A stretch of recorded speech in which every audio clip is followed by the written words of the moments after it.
Hello मित्रों, नमस्कार। आप सब कैसे हैं?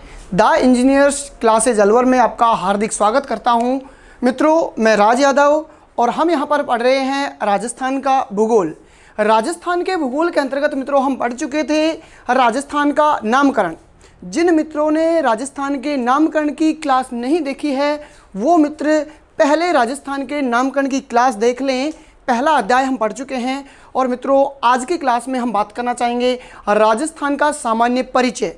मित्रों, बहुत सारे प्रश्न जो है प्रतियोगी परीक्षाओं में जो पूछे जाते हैं उन प्रश्नों की मैं यहाँ पर आपके सामने चर्चा करने वाला हूँ। हम यहाँ पर बात करने वाले हैं कि भूगोल विषय जो है एक बहुत ही महत्वपूर्ण विषय है जिसमें प्रश्न बहुत आसानी से हम हल कर सकते हैं। मैं आपको बताऊँगा कि भूगोल में प्रश्नों को किस प्रकार से और कैसे बहुत आसान तरीके से हल कर सकते हैं। बहुत ही आसान तरीके से भूगोल के प्रश्नों को हल करना आपको मैं सिखाऊंगा ताकि आप आने वाली प्रतियोगी परीक्षाओं में आपसे भूगोल विषय में एक भी प्रश्न गलत नहीं हो सके। मित्रों, आप सिर्फ मेरे साथ जुड़े रहें और वीडियो देखते रहें और मेरे साथ आप अध्ययन करें। पक्का मैं गारंटी से कहता हूं आपका भूगोल विषय में एक भी प्रश्न गलत नहीं हो सकता है। बहुत ही आसान तरीके से हम यहां पर भूगोल विषय को पढ़ने वाले हैं। तो देख लीजिएगा, आज की क्लास में मित्रों हम बात कर लेते हैं राजस्थान का सामान्य परिचय। राजस्थान का सामान्य परिचय। मित्रों, प्रतियोगी परीक्षाओं में प्रश्न किस प्रकार के पूछे जाते हैं, इन प्रश्नों की हमें आज वर्तमान प्रतियोगी परीक्षाओं के प्रश्नों की हमें प्रवृत्ति का पता होना चाहिए। राजस्थान का सामान्य परिचय हमारा टॉपिक रहेगा आज। किस प्रकार के प्रश्न यहाँ पर प्रतियोगी परीक्षाओं में पूछे जाते हैं, इन प्रश्नों की प्रवृत्ति हमें समझ में आनी चाहिए, तब जाकर हम प्रश्नों को यहाँ पर हल कर सकते हैं। मैं आपके सामने दो प्रश्न देना चाहूँगा कि किस प्रकार की प्रवृत्ति होती है प्रश्नों की। तो देख लीजिए, सबसे पहले प्रश्न की बात करना चाहूँगा नंबर 1। तो मित्रों, प्रश्न यहाँ से आ जाता है सीधा सा कि राजस्थान की स्थिति के संदर्भ में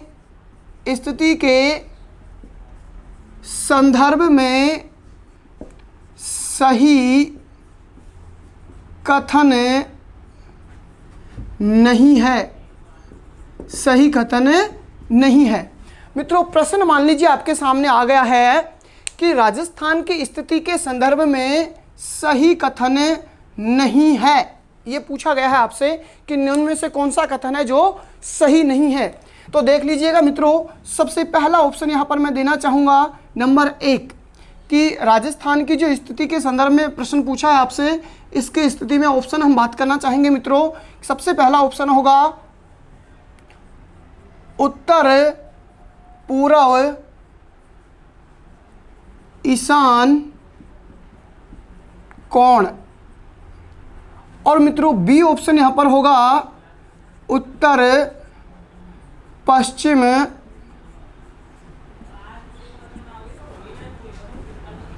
वायव्य कोण। वायव्य कोण।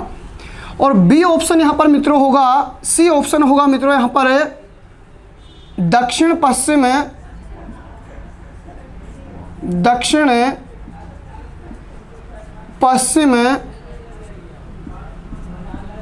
नैऋत्य कोण। नैऋत्य कोण। और मित्रों, डी ऑप्शन जो हमारा यहां पर होगा वो होगा दक्षिण पूर्व आग्नेय कोण। आग्नेय कोण।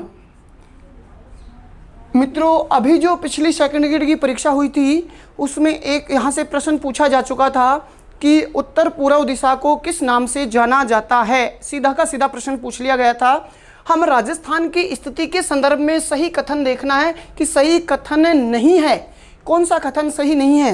मित्रों, यहाँ पर ABCD मैंने यहाँ पर दिया है ये, और हम बात करना चाहेंगे कि ए ऑप्शन जो होगा,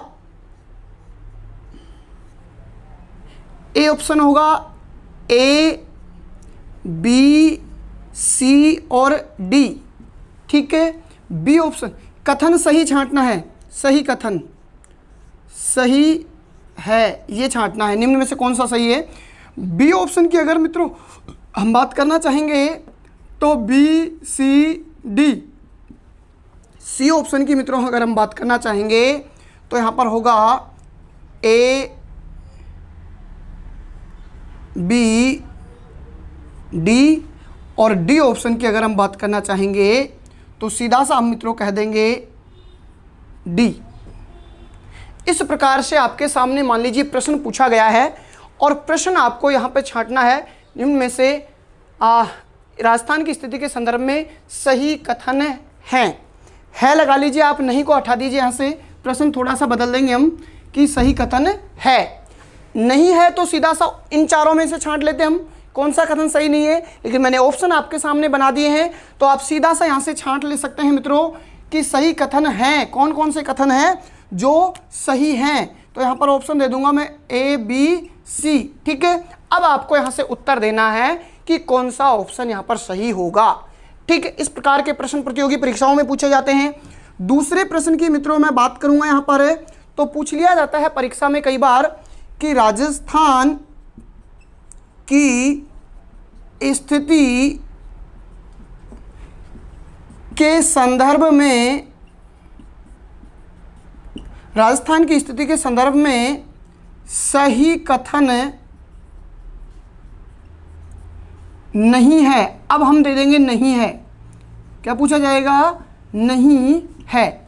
इस प्रकार का प्रश्न आपसे प्रतियोगी परीक्षाओं में पूछे जाते हैं। मैं एक झलक आपके सामने दे रहा हूं आज की वर्तमान प्रतियोगी परीक्षाओं की, ताकि आप प्रश्नों को पहचान सकें कि कैसे प्रवृत्ति के प्रश्न यहां से पूछे जाते हैं, ठीक है। तो देख लीजिएगा, इसके हम ऑप्शनों की बात करना चाहेंगे तो पहला ऑप्शन होगा मित्रों यहां से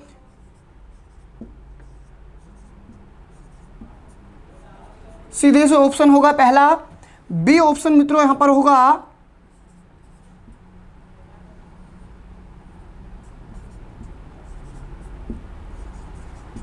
सी ऑप्शन मित्रों यहां पर होगा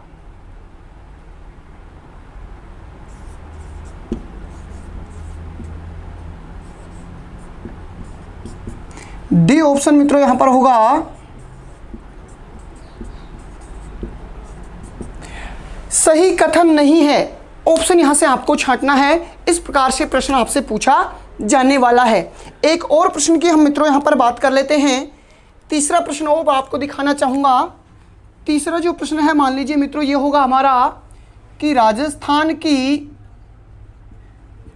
देशांतरीय तथा राजस्थान का देशांतरीय तथा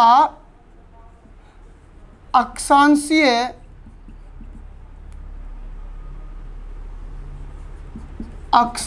विस्तार है, ठीक है। सीधा का सीधा कई बार प्रतियोगी परीक्षाओं में यह प्रश्न पूछा गया है, राजस्थान का देशांतरीय तथा अक्षांशीय विस्तार है, यानी निम्न में से जो ऑप्शन में है इनमें से कौन सा होगा। ए ऑप्शन मित्रों यहां पर होगा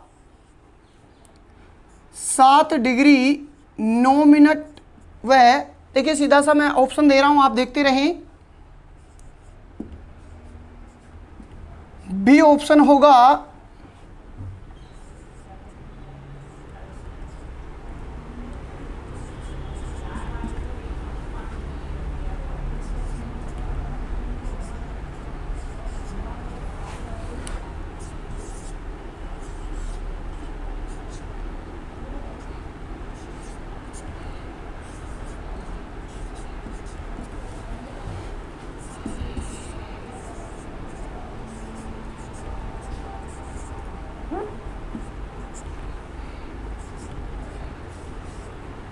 ये ऑप्शन आपके सामने 4 ऑप्शन है मित्रों, तो आपको इनमें से देखना होगा कि कौन सा उत्तर सही होगा।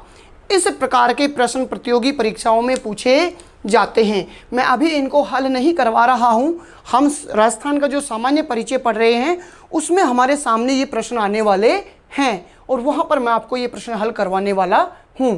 तो मित्रों देखा आपने, इस प्रकार के प्रतियोगी परीक्षाओं में प्रश्न पूछे जाते हैं। मैं आपको वर्तमान प्रतियोगी परीक्षाओं के साथ जोड़ते हुए और राजस्थान के भूगोल का यहाँ पर अध्ययन करवाने वाला हूँ, तो आप जुड़े रहें मेरे साथ और हम देखना चाहेंगे आज की क्लास में राजस्थान का सामान्य परिचय। मैंने आपको दिखाया कि इस प्रकार के प्रश्न जो है प्रतियोगी परीक्षाओं में पूछे जाते हैं। मित्रों, एक चीज़ का ऐसे प्रश्नों में सबसे महत्वपूर्ण जो बात है वो ये ध्यान रखना होगा आपको कि जैसे पहला प्रश्न है हमारा, राजस्थान की स्थिति के संदर्भ में सही कथन है। तो मित्रों पूछा क्या है यहाँ पर, सही कथन। तो आप सही को गोला कर दें कि सही पूछ रहा है यहाँ पर। और दूसरे जो हमारा प्रश्न है, राजस्थान की स्थिति के संदर्भ में सही कथन नहीं है। मित्रों क्या पूछ रहा है यहाँ पर, सही कथन नहीं है। तो आप नहीं को जरूर गोला काला कर लें। बहुत सारे स्टूडेंट्स होते हैं जो नहीं को देखते ही नहीं है और उत्तर वहाँ पर दे देते हैं। मान लीजिए सही को नहीं देख रहे हैं, उत्तर वहाँ पर दे देते हैं। तो ऐसे प्रश्न आपको बहुत ज़्यादा ज़रूरी है देखना कि सही है या नहीं है, निम्न में से कौन सा सही है, मिलान कीजिए। इस प्रकार के प्रश्न आज वर्तमान प्रतियोगी परीक्षाओं में पूछे जाते हैं। टॉपिक समाप्त होने के बाद में मैं बहुत सारे महत्वपूर्ण जो प्रतियोगी परीक्षाओं में प्रश्न पूछे गए हैं और पूछे जाने वाले हैं, उन महत्वपूर्ण प्रश्नों का एक संग्रह लाने वाला हूं। तो मित्रों आप देखना ना भूलें हमारे इस वीडियो को, तो देख लीजिएगा। हम प्रश्न आपने देखे, हम चलते हैं सीधा सा राजस्थान का सामान्य परिचय। तो मित्रों आपने जो ये प्रश्न देखे हैं आप हल करने की कोशिश करें। अब मैं अभी राजस्थान के सामान्य परिचय में इनको हल करता रहूँगा, बीच बीच में प्रश्नों की प्रवृत्ति में आपको बताता रहूँगा कि किस प्रकार के प्रश्न जो है प्रतियोगी परीक्षाओं में पूछे जाते हैं। यहाँ पर सिर्फ हम राजस्थान का भूगोल पढ़ रहे हैं। अगर आपको भारत का भूगोल पढ़ना है, बहुत प्रतियोगी परीक्षाओं के लिए जो भारत का भूगोल है, अब की बार पटवार परीक्षा में भी लागू किया गया है भारत का भूगोल। यहाँ पर हम द इंजीनियर्स क्लासेज के चैनल पे राजस्थान का भूगोल पढ़ेंगे। और आपको अगर भारत का भूगोल पढ़ना है तो मित्रों यूट्यूब चैनल सर्च करना, YouTube channel Raj for new Rajasthan,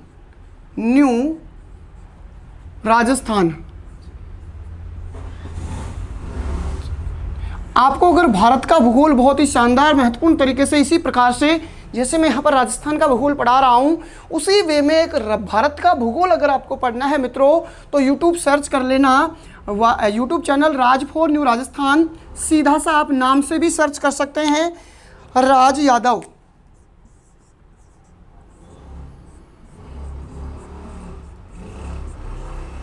राज यादव के नाम से भी, राज यादव भूगोल के नाम से आप सीधा सा सर्च कर सकते हैं, या फिर YouTube channel Raj for new Rajasthan search कर सकते हैं। भारत के भूगोल के लिए बहुत ही महत्वपूर्ण जो है आपको यहाँ से परीक्षा के लिए कंटेंट मिल पाएगा, आप एक बार देखना जरूर। चलिए मित्रों हम आज की क्लास में बात कर रहे हैं राजस्थान का सामान्य परिचय। सबसे पहले मित्रों मैंने एक बात आपको बताई थी कि हम एक रणनीति जो बना चुके हैं और हमारी रणनीति के तहत अगर आप मित्रों अध्ययन करोगे आप मेरे साथ में तो मित्रों आप जरूर सफलता प्राप्त करेंगे। मैं इस बात का वादा आपसे करता हूं, भूगोल विषय के अंतर्गत आपसे मैं गारंटी लेता हूं। हम राजस्थान का भूगोल और अर्थव्यवस्था के यहाँ पर क्लास लेंगे।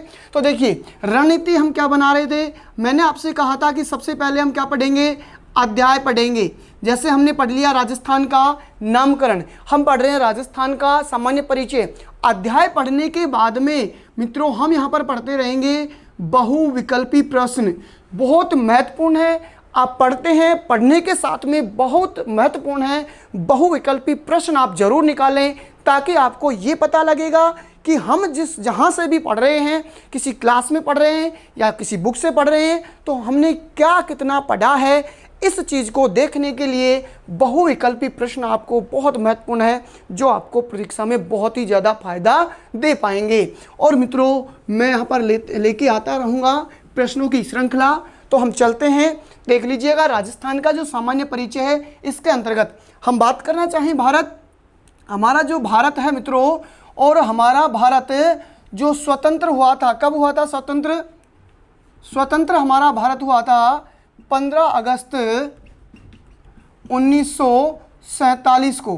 15 अगस्त 1947 को हमारा भारत जो है स्वतंत्र हुआ था अंग्रेज़ों से। हम बात करना चाहें मित्रों कि हमारे राजस्थान की स्वतंत्रता से पहले की थोड़ी सी हम बात करना चाहें मित्रों, तो अंग्रेजी जो शासन चलता था यहाँ पर, अंग्रेज़ों ने क्या किया था कि जिन राज्यों के सबसे पहले अंग्रेज़ों ने जीत लिया था, जिन राज्यों के सर्वप्रथम राज्य जीते गए थे अंग्रेजों द्वारा, उनको तो मित्रों ए श्रेणी राज्य का में रखा गया था। सर्वप्रथम जो राज्य जीते गए थे उनको किस श्रेणी में रखा था? अंग्रेजों ने ए श्रेणी राज्य में रखा था। हम ब्रिटिश भारत की बात कर रहे हैं मित्रों यहाँ पर। और यहाँ पर मित्रों ए श्रेणी के राज्यों पर गवर्नर जनरल जो है मुख्य अधिकारी नियुक्त किया जाता था। कौन किया जाता था? Governor general. हम चल रहे हैं हमारे राजस्थान पे ही थोड़ा सा।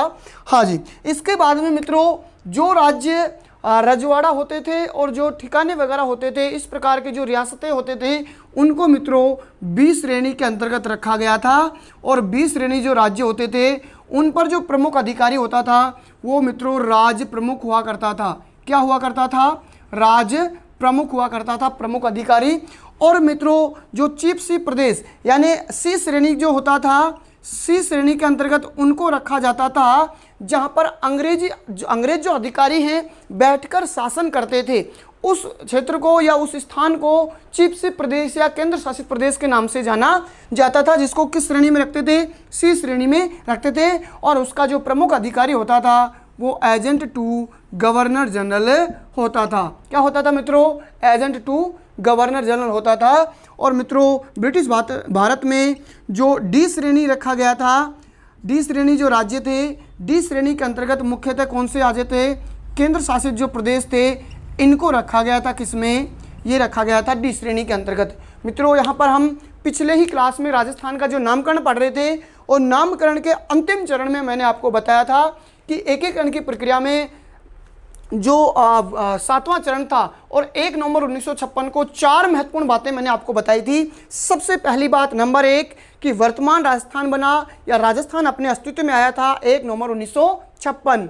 और उसी दिन दूसरा जो महत्वपूर्ण कार्य हुआ था तो मित्रों 19 नवंबर 1956 में राजस्थान का 26वां जिला अजमेर को बना दिया गया था। तीसरा महत्वपूर्ण कार्य कि राज्य प्रमुख के पद को समाप्त करके राज्यपाल के नए पद का सृजन कर दिया गया था। और चौथा जो महत्वपूर्ण कार्य था वो क्या था मित्रों? चौथा महत्वपूर्ण कार्य यही था कि राज्यों की जो एबीसी श्रेणियां होती थी इनको भी समाप्त कर दिया गया था। कब किया गया? 1956 में किया गया था। और इस प्रकार से ये राज्यों की श्रेणियां हुआ करती थी। इसके अंतर्गत मित्रों बड़े राज्य सर्वप्रथम जो जीते गए थे, जैसे सतारा है, मद्रास है, झांसी है, ये सारे ए श्रेणी में आते थे।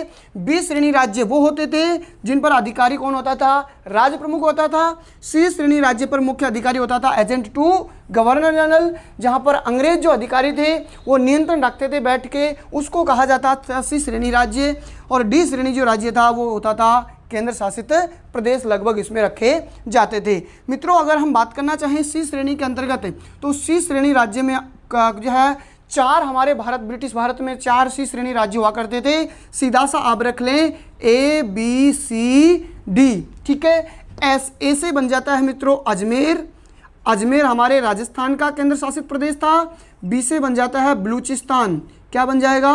बलूचिस्तान। और ये अब वर्तमान में पाकिस्तान में है मित्रों। सी से बन जाता है कुर्ग, क्या बन जाएगा मित्रों? कुर्ग। और डी से बन जाता है दिल्ली। ये 4 केंद्र शासित प्रदेश उस समय 4 जो है सी श्रेणी के अंतर्गत आते थे, जहां पर अंग्रेज अधिकारी बैठकर नियंत्रण रखते थे, शासन करते थे। ये 4 जो राज्य ये जो थे, कुर्ग वर्तमान में कर्नाटक में आता है मित्रों, और दिल्ली और ये बलूचिस्तान पाकिस्तान में, अजमेर हमारे राजस्थान का वर्तमान में जिला है। तो अजमेर एकमात्र था जो सी श्रेणी के अंतर्गत हमारे राजस्थान में आता था। इस प्रकार से हमने देखा कि अंग्रेज शासित जो प्रदेश हमारा भारत था उसमें इस प्रकार से श्रेणियां विभाजित कर रखी थी इन्होंने। हम मित्रों देखें कि उस समय हमारे राजस्थान में 19 रियासतें हुआ करती थी, 3 ठिकाने हुआ करते थे और एक चीफ सी प्रदेश जो हुआ करता था, और वो कौन सा हुआ करता था? अजमेर मेरवाड़ा हुआ करता था। ठीक है मित्रों, चलिए हम बात करते हैं हमारे राजस्थान के संदर्भ में कि हमारा राजस्थान प्राचीन काल में ऐसा था, लेकिन स्वतंत्रता हमारे भारत को प्राप्त हुई थी कब? 15 अगस्त 1947 को। और 4 श्रेणी के राज्य होते थे, इनको समाप्त कब कर दिया गया था? 1956 में कर दिया गया था। और हमारे राजस्थान में था तो सिर्फ और सिर्फ अजमेर एक चीफ सी प्रदेश हुआ करता था, अजमेर मेरवाड़ा, जहां पर बैठकर जो है अंग्रेज अधिकारी शासन करते थे, मुख्य रूप से हम कह सकते हैं। चलिए मित्रों हम देख लेते हैं आज हमारी राजस्थान के सामान्य परिचय की क्लास में। सबसे पहले मित्रों हम बात करना चाहेंगे 3 राजस्थान का परिचय है जो बहुत ही बड़ा टॉपिक है मित्रों। हम 3 भागों में बांटते हुए इसका अध्ययन करेंगे। सबसे पहले नंबर 1 हम बात करेंगे स्थिति एवं विस्तार। स्थिति एवं विस्तार 2 नंबर पर मित्रों हम बात करना चाहेंगे वर्तमान राजस्थान 33 जिले व 7 संभाग, 33 जिले व 7 संभाग 2 नंबर पर लेना चाहेंगे हम, और इसके अंतर्गत हम और ले लेंगे साथ में ही, ठीक है। 3 नंबर पर मित्रों हम लेना चाहेंगे क्षेत्रफल व जनसंख्या, क्षेत्रफल व जनसंख्या कि क्षेत्रफल और जनसंख्या के हिसाब से हमारे राजस्थान की क्या क्या स्थिति और हमारे राज्य के राजस्थान के जिलों की क्या क्या स्थिति है उनको हम देखना चाहेंगे। और नंबर 4 पर मित्रों हम देखना चाहेंगे तो राजस्थान की सीमाएं, जो अंतर्राष्ट्रीय सीमा है और अंतर्राज्यीय सीमा है। तो इस प्रकार से हमने राजस्थान के सामान्य परिचय को कितने भागों में बांटा है, 4 भागों में बांटकर हम पढ़ने वाले हैं। बहुत ही आसान तरीके से हम पढ़ेंगे मित्रों, यहाँ पर रटने की कोई दिक्कत, रटना नहीं है, सिर्फ और सिर्फ समझना है। पूरा का पूरा मानचित्र के आधार पर हम हमारे राजस्थान को समझते हुए चलेंगे। और इन 4 भागों को हमने राजस्थान को जो सामान्य परिचय, इसको कितने भागों में डिवाइड कर दिया, 4 भागों में डिवाइड कर दिया, क्योंकि हमें पढ़ने में बहुत आसान हो जाएगा, ठीक है। तो सबसे पहला हम मित्रों आज की क्लास में शुरू करने वाले हैं राजस्थान के परिचय में राजस्थान की स्थिति एवं विस्तार, ठीक है। सबसे पहला हम पढ़ेंगे स्थिति एवं विस्तार, 2 नंबर पढ़ेंगे वर्तमान राजस्थान 33 जिले व 7 संभाग, 3 नंबर पर पढ़ेंगे क्षेत्रफल व जनसंख्या, और 4 नंबर पढ़ेंगे राजस्थान की सीमाएं किस किस प्रकार से अंतर्राष्ट्रीय और अंतर्राज्यीय सीमाएं हैं। तो सबसे पहली क्लास, आज की क्लास में मित्रों हम पढ़ने जा रहे हैं, सबसे पहला टॉपिक मैंने जो बताया है, पहला भाग राजस्थान की स्थिति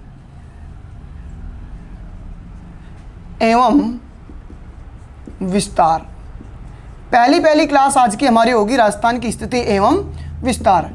मित्रों सबसे पहले हम राजस्थान की स्थिति के बारे में चर्चा करना चाहेंगे तो विश्व के संदर्भ में देखना चाहेंगे। सबसे पहले नंबर 1 किसके संदर्भ में देखना चाहेंगे, विश्व के संदर्भ में हमारे राजस्थान की स्थिति अगर हम देखना चाहेंगे तो देख लीजिएगा। सबसे पहले हम बात करना चाहेंगे कि हमारी ये जो पृथ्वी है, मान लीजिए ये हमारी क्या है मित्रों, पृथ्वी है, और इस पृथ्वी को समान 2 भागों में बांटती हुई ये क्षैतिज जो रेखा खींची गई है, ये रेखा है 0 डिग्री अक्षांश रेखा। कौन सी रेखा है मित्रों, 0 डिग्री अक्षांश रेखा, या इसको कहा जाता है भूमध्य रेखा। कौन सी रेखा कहेंगे, भूमध्य रेखा कहेंगे।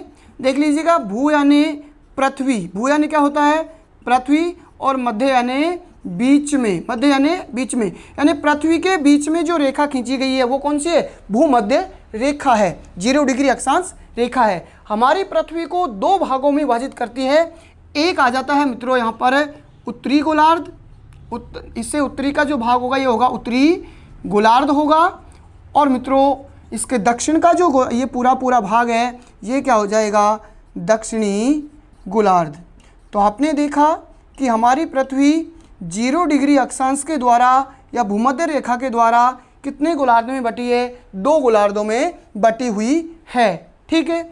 अब देख लीजिएगा मित्रों, इसी प्रकार हमारी पृथ्वी उत्तर से दक्षिण जो रेखाएं, ऊर्ध्वाधर जो रेखाएं खींची जाती हैं, इनको हम कहते हैं देशांतर रेखा। ये 0 डिग्री जो देशांतर रेखा है, कौन सी रेखा है, 0 डिग्री देशांतर, जिसको हम ग्रीनिच रेखा कहते हैं, ये भी हमारी पृथ्वी को 2 भागों में विभाजित करती है। एक मित्रों इधर आ जाता है ये पश्चिमी गोलार्ध। कौन सा आएगा मित्रों, ये पश्चिमी गोलार्ध आएगा, ये वाला आ जाता है पश्चिमी गोलार्ध, और मित्रों ये वाला आ जाता है, ये इस रेखा के इधर वाला ये आएगा पूर्वी गोलार्ध।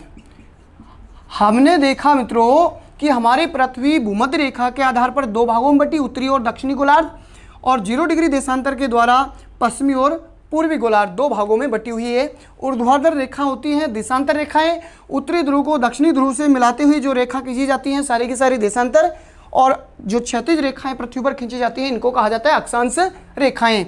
इस प्रकार से हमने देखा मित्रों कि हमारी पृथ्वी पर जो गोलार्ध बने हैं, ये पश्चिमी गोलार्ध, ये पूर्वी गोलार्ध, ये उत्तरी गोलार्ध और ये दक्षिणी गोलार्ध। हम देखना चाहेंगे मित्रों कि ये जो हमारा ये जो गोलार्ध होगा यहाँ से यहाँ तक, ये दिशा है उत्तर दिशा है, ये दिशा है पूर्व, ये दिशा है दक्षिण, और ये दिशा है पश्चिम। तो देख लीजिएगा मित्रों, ये उत्तर और ये पूर्व, इन दोनों का जो मिलन होगा और वो दिशा हो जाएगी उत्तर पूर्व दिशा। कौन सी दिशा? उत्तर पूर्व। तो दोनों गोलार्धों का मिलन यहाँ पर हो रहा है, तो ये कौन सा गोलार्ध हो जाएगा? उत्तरी पूर्वी गोलार्ध होगा। कौन सा गोलार्ध हो गया मित्रों? ये उत्तरी पूर्वी गोलार्ध। ये वाला जो गोलार्ध है ये हो जाएगा कौन सा? उत्तरी पूर्वी गोलार्ध। और हमारा जो राजस्थान आता है विश्व के संदर्भ में, वो कौन से गोलार्ध में आता है मित्रों? यहीं पे आता है उत्तरी पूर्वी गोलार्ध में। ये इस प्रकार से हमारा ये राजस्थान है। ये जो मित्रों हमारा राजस्थान है ये किसी गोलार्ध में आ रहा है? उत्तरी पूर्वी गोलार्ध में यहाँ पर आ रहा है। ये है राजस्थान। ठीक है, तो विश्व के संदर्भ में हम देखें हमारे भारत को, तो कौन से गोलार्ध में आता है? उत्तरी पूर्वी गोलार्ध में आ रहा है। सबसे पहली बात तो नंबर 1 विश्व के संदर्भ में किस में आया है मित्रों? उत्तरी पूर्वी गोलार्ध। हाँ जी, उत्तरी पूर्वी गोलार्ध के अंतर्गत आया है। चलिए हम बात करना चाहेंगे कि ये उत्तरी पूर्वी गोलार्ध है, और ये जो रेखा यहाँ पर आ जाएगा बीच में, इन दोनों के बीच में ये आ जाता है उत्तर पश्चिम गोलार्ध होगा मित्रों।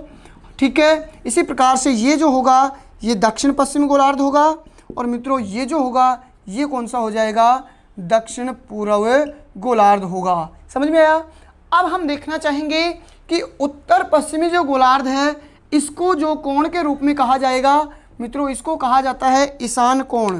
क्या कहेंगे मित्रों? ईशान कोण। उत्तरी पूर्वी गोलार्ध को कौन से कोण के नाम से जाना जाएगा? ईशान कोण के नाम से जाना जाता है। देख लीजिएगा, उत्तरी पश्चिमी जो गोलार्ध है इसको मित्रों कहा जाएगा वायव्य कोण। कौन सा? वायव्य कोण कहा जाता है। कौन सा कोण कहेंगे? वायव्य कोण। दक्षिण पश्चिमी जो कोण है ये दिशा है, इसको कहा जाता है मित्रों नैऋत्य कोण। कौन सा? नैऋत्य कोण कहा जाएगा। और मित्रों दक्षिण पूर्व का जो कोण होगा इसको कहा जाता है आग्नेय कोण। कौन सा कोण कहेंगे हम? आग्नेय कोण कहेंगे। आपने देखा कि हमारे जो 4 दिशाएं हैं, 4 ये जो हैं इनके कोण के रूप में हमने देखा। उत्तर पूर्व के गोलार्ध को, उत्तर पूर्व दिशा को ईशान कोण, उत्तर पश्चिम को कहते हैं वायव्य कोण, दक्षिण पश्चिम को नैऋत्य कोण, और दक्षिण पूर्व को आग्नेय कोण।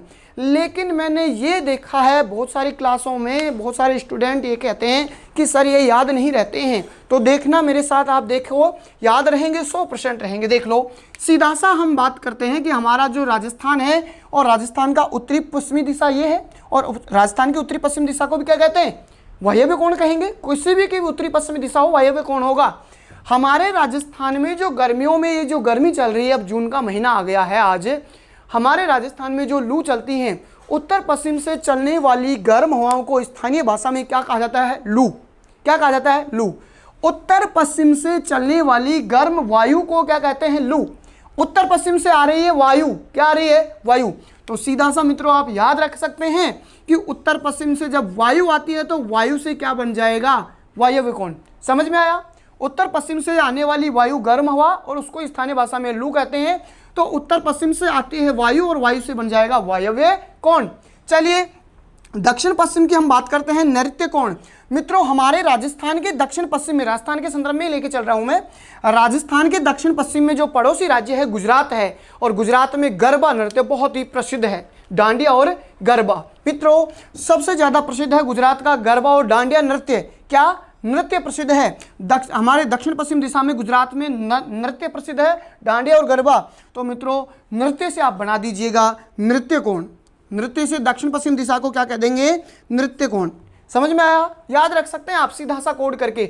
बहुत सारे प्रश्न हम इस प्रकार से याद रख सकते हैं कि हमारे माइंड में फिक्स होने चाहिए, किस प्रकार से हम सेट कर सकते हैं।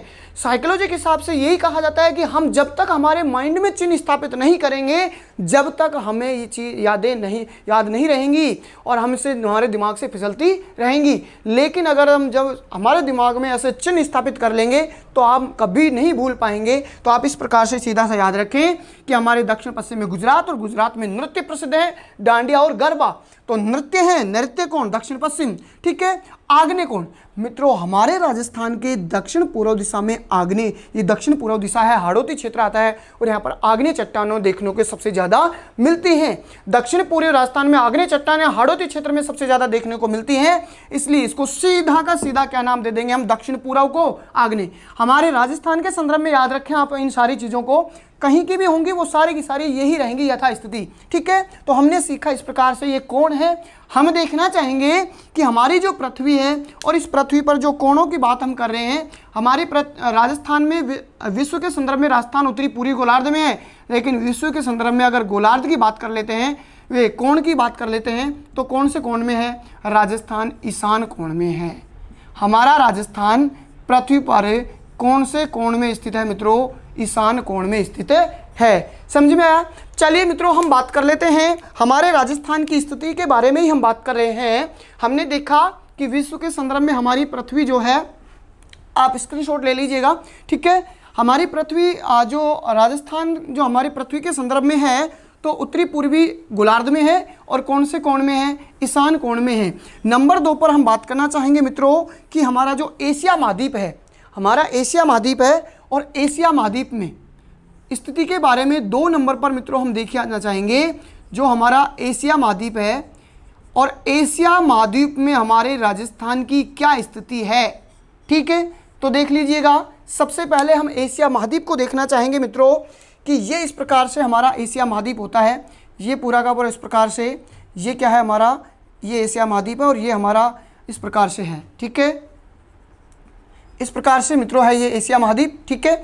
यहाँ पर आता है ये अरब सागर आएगा, और यहाँ पर आता है ये हिंद महासागर आता है, और यहाँ पर आता है ये बंगाल की खाड़ी है। इस प्रकार से जो है हमारा ये प्रायद्वीपीय भारत है, और हमारे भारत में हमारा जो राजस्थान है मित्रों, यहाँ पर आता है ये राजस्थान।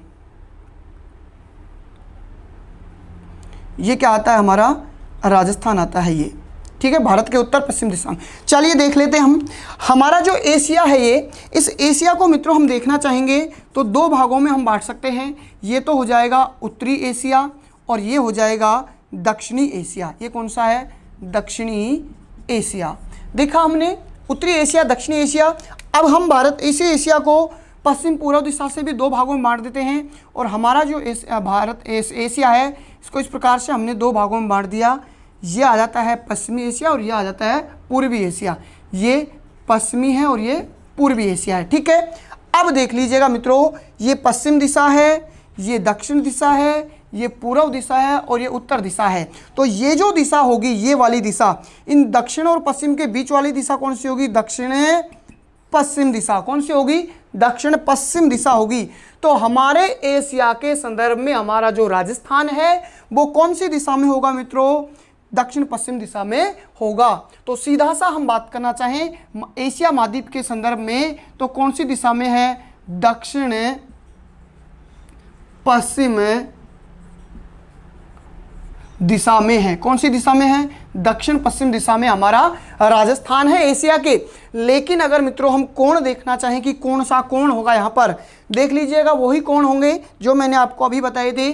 उत्तर पश्चिम वायव्य कोण, उत्तर पूर्व ईशान कोण, दक्षिण पश्चिम नैऋत्य कोण, और दक्षिण पूर्व आग्नेय कोण। तो दक्षिण पश्चिम कौन सा कोण है मित्रों, यहाँ पर आता है नैऋत्य कोण।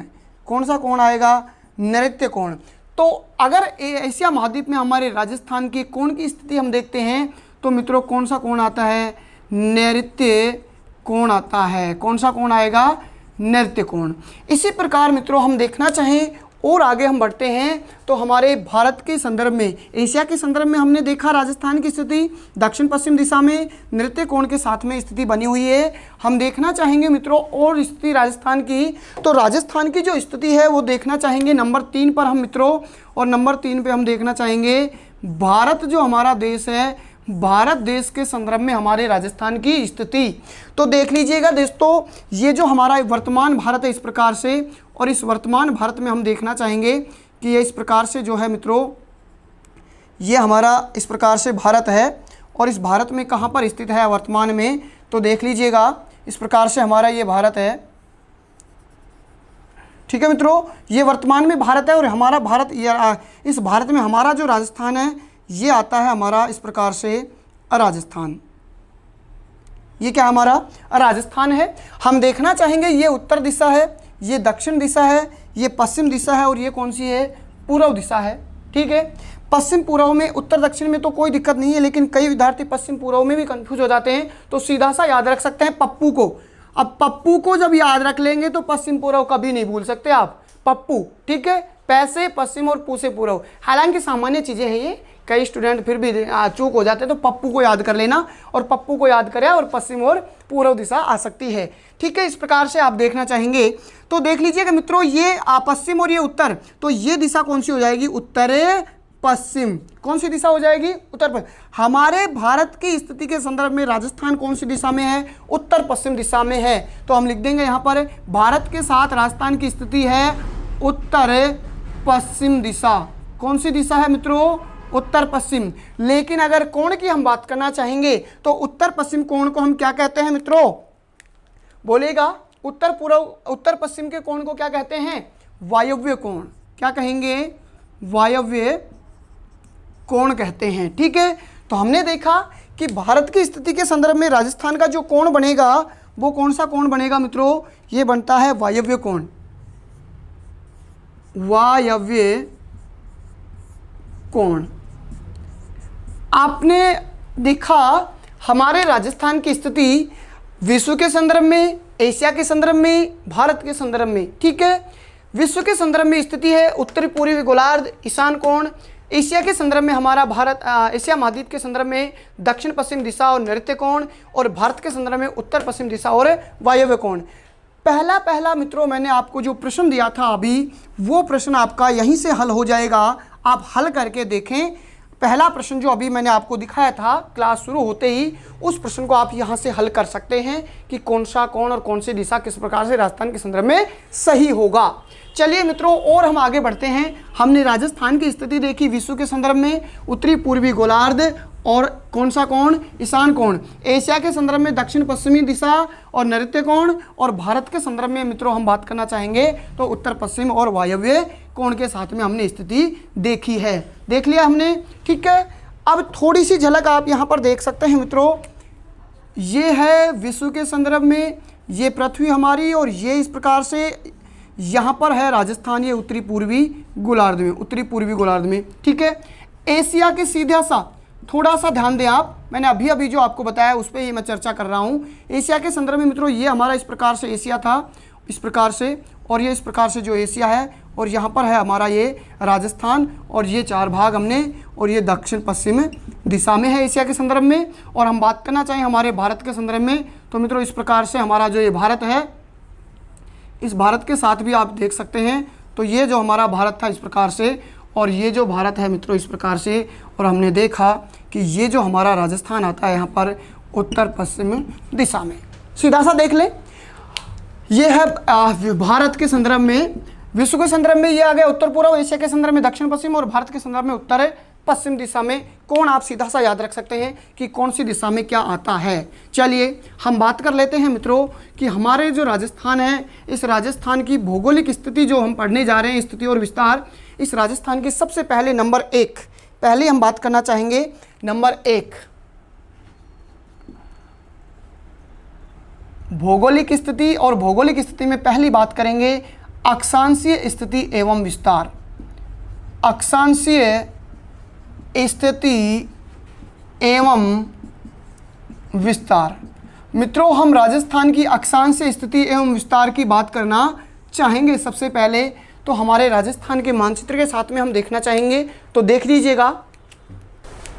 अक्षांशीय स्थिति एवं विस्तार के बारे में हम बात कर रहे थे मित्रों कि हमारे राजस्थान की जो अक्षांशीय स्थिति एवं विस्तार है, तो देखना चाहेंगे हम सबसे पहले जो अक्षांश होगा हमारे राजस्थान का, तो देख लीजिएगा मित्रों हमारे राजस्थान का जो अक्षांश है, सबसे पहले हम बात करेंगे तो अक्षांश कहाँ से कहाँ तक होगा इसकी हम बात करना चाहें तो 23 डिग्री 03 मिनट उत्तरी अक्षांश से, और मित्रों हम बात करना चाहेंगे तो ये जो अक्षांश होगा 30 डिग्री 12 मिनट उत्तरी अक्षांश तक हमारा राजस्थान स्थित है।